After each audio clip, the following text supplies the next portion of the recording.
Hi guys, মই আৰ্শাদ। আজি ৰাতিপুৱা ৰাইজসকল উঠা বহুত দেৰি হৈ গ'ল, প্ৰায় 8টা মান বাজিলে। মই ব্ৰাছ কৰিয়ে আছিলো, তেনেকাতে চিঞৰ মাৰিলে বান্দৰ আহিছে বুলি। বহুত দিনৰ মূৰে মূৰে দুটা বান্দৰ সদায় ফুৰিবলৈ আহে আমাৰ ইফালে, কিন্তু মই চাবলৈ গৈছিলো, মোক দেখি পলালে। মুখ হাত ধুই চাহ বনাই খালো, আৰু ৰাইজ ৰ'দটো ওলাই আহিছে দেখোন। গৰুজনীকো পানী দিলো খাবলৈ। ৰাইজসকল, আমাৰ ৰাস্তাটো ভাতৰ লগত পানী খোৱা ৰাস্তা হয় ৰাইজ, কিন্তু আজিলৈকে পকা হোৱা নাই। আৰু মই গৰুজনীক বান্ধিবলৈ লৈ গলো, গৰুজনী বান্ধিলো ৰাইজ। ঘৰ আহি ৰাইজ গোবৰখিনি পেলালো, সাৰিলো ভালদৰে। তাৰ পাছত মোৰ কাপোৰখিনি ধুবলৈ আছিলে, ধুলো। তাৰ পাছত পানী দি আছিলে, পানী ভৰালো। ৰাতিপুৱাৰ সাজখিনি খালো ৰাইজ। 1.5 ঘণ্টা মানৰ পাছত ৰ'দটো সোমালে আৰু বতৰটো ডাৱৰীয়া কৰিলে। চুলি দাঢ়িবোৰো ৰাইজসকল দীঘল হৈ গৈছে, অলপ মিলাব লাগিব। বৰষুণ জাকো আহিলে ৰাইজ, আৰু ৰাইজ প্ৰব্লেম এটা হৈ গৈছে।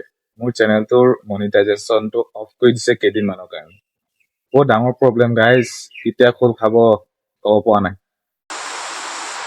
বৰষুণ জাকো এৰিলে ৰাইজ, ময়ো সোনকালে গা পা ধুই ফ্ৰেছ হৈ গলো। তাৰ পাছত জোহৰৰ আজান হ'ল, মই যাওঁ মছজিদ। আজিলৈ ইয়াতে সামৰণি মাৰিছো ৰাইজ, লগ পাম আকৌ নেক্সট ভিডিঅ'।